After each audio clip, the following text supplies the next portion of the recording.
Hi guys! Another TikTok unboxing na naman po.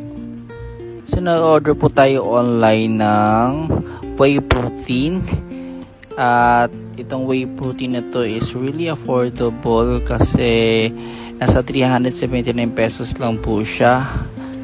Hindi pa kasali ang shipping fee nun, no? So maabot siya 400 pala. Tama na rin kasi meron na siyang free shaker at saka meron siyang 10 pieces na serving sachet of chocolate protein whey rip. So ito yung libreng shaker niya guys. At nagtry ako ng isang sachet. And then hinaloan ko siya ng malamig na tubig. Nasa 250 ml. Depende sa inyo.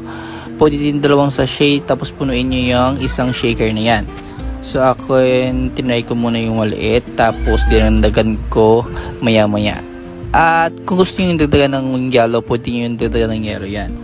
And then isi-shake lang po natin siya ng very light kasi meron naman siyang pang blender sa loob. Ganon. At na-try namin siya, itong protein whey rip.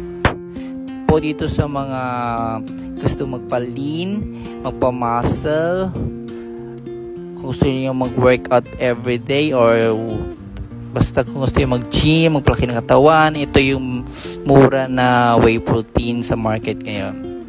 So ayan, nag-exercise ako. Kunyari. So ayan.